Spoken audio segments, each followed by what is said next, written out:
오늘은 중국 역사상 가장 인기 있는 장수를 꼽으라고 하면 무조건 들어가는 관우에 대해서 알아보도록 하겠습니다. 많은 분들이 관우를 삼국지연의에서 각색된 내용으로 알고 계실 텐데요. 그렇다면 정사 속 관우는 어떤 인물이었을까요? 최근 실제 역사에 관심을 가지는 분들이 늘어나면서 관우의 패배 기록들이 알려지자 그가 과대평가된 것이 아니냐는 말도 나오고 있죠.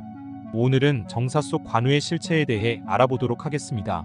관우는 현재까지도 중국인들에게 무력과 충성, 의리를 상징하는 신으로 추앙받고 있습니다.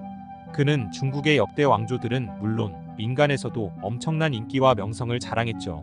심지어 명나라와 청나라 시기에는 황제의 자리에까지 추존되었다고 합니다. 말 그대로 인간으로 태어나 신이 된 전무후무한 인물이었던 것이죠. 신으로 추앙받을 만큼 대단한 장수였던 관우. 과연 그의 실력은 어땠을까요? 당시 관우와 같은 시대를 살았던 사람들의 평가를 보면 하나같이 관우를 두려워했다고 합니다. 조조와 정욱, 곽가, 주유 같은 당대 최고의 지략가들도 모두 관우를 인정했죠. 관우가 죽은 뒤로도 300년 이상 관장지용이라는 수식어가 통했을 정도였습니다. 또한 만인지적이라는 칭호는 단순히 무예가 뛰어난 장수가 아닌 지략까지 겸비한 장수에게만 주어졌다고 하네요. 실제로 관우는 유비가 부재 중일 때면 항상 최고 사령관을 맡았다고 합니다. 유비가 서촉으로 떠나면서 관우를 형주에 남긴 것도 그가 충분히 형주를 지켜낼 수 있다고 믿었기 때문이죠. 그렇다면 관우의 실제 전투 기록은 어땠을까요? 가장 유명한 전투는 백마 전투에서 원소의 대장 알량을 베어버린 일화입니다. 당시 원소군의 알량이 유연을 공격하자 조조는 장묘와 관우를 보냈는데요. 관우는 멀리서 알량의 깃발을 보고 말을 몰아 적진을 돌파한 뒤 알량을 단칼에 베어버렸다고 합니다. 수많은 병사들 속에서 대장을 단칼에 베어버린 이 전투는 삼국지 정사에 기록된 얼마 안 되는 일기토 중 하나였죠. 이것은 정사에서 장수들 간의 1대1 대결이 거의 등장하지 않는다는 점을 고려하면 더욱 대단한 기록이라고 할 수 있습니다.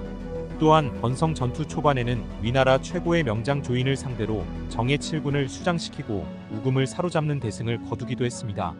이 전투에서 관우는 포로만 3만 명을 사로잡았고 위나라의 맹장 방덕까지 참수했죠. 원정을 나가서 이렇게 연달아 전공을 세운 기록은 삼국시대를 통틀어보기 드문 일이었습니다. 물론 패배도 있었죠. 합의 전투와 번성 후반전에서 크게 패했는데요. 하지만 합의 전투 당시에는 유비가 이미 패해 도망간 상황이었고 번성 후반전은 오나라와 위나라의 협공을 받은 상황이었습니다. 게다가 번성 전투에서는 후방 지원마저 제대로 이루어지지 않았죠. 미방과 부사인 반주는 관우에게 제대로 된 보급을 해주지 않았다고 합니다. 반면 위나라는 조인이 수세에 몰리자 정예 7군과 우금, 방덕, 서왕을 지원군으로 보냈고 조조 본인까지 직접 출병하려 했죠. 여기에 송권까지 가세의 배후를 공격하려 했으니 이런 상황에서 패배했다고 해서 관우의 능력이 부족했다고 보기는 힘들 것 같습니다. 관우의 능력은 그를 직접 겪어본 사람들의 평가를 보면 더 잘 알 수 있습니다. 주유는 적벽대전과 난궁 공방전에서 관우의 활약을 본 뒤 내가 관우와 장비를 부릴 수 있다면 서촉을 평정하고 조조도 상대할 만하다고 말했는데요. 여몽 또한 관우는 용맹하고 군사를 다루는 게 보통이 아니라 상대하기 어렵다고 했죠. 위나라의 유협은 총나라는 소국이고 명장으로는 오직 관우뿐이라며 관우를 경계했습니다. 특히 조조의 평가가 인상적인데요. 조조는 관우를 막기 위해 장묘, 우금, 서왕 등 위나라 명장들을 총동원했고 오나라의 공격을 받을 수 있는 회남 지역까지 비워가며 병력을 보냈습니다. 천하의 조조조차 이토록 경계한 것을 보면 관우의 실력이 얼마나 대단했는지 알 수 있죠. 하지만 안타깝게도 관우는 번성 전투 후반 오나라의 기습 공격으로 위기에 처합니다. 부하들의 배신으로 퇴로가 막히자 아들 관평, 부장 조루와 함께 탈출을 시도했지만 결국 반장의 부하 마충에게 잡혀 참수당하고 맙니다. 이런 비극적인 최후를 맞이했지만 관우의 명성은 죽음 이후에도 계속되었습니다.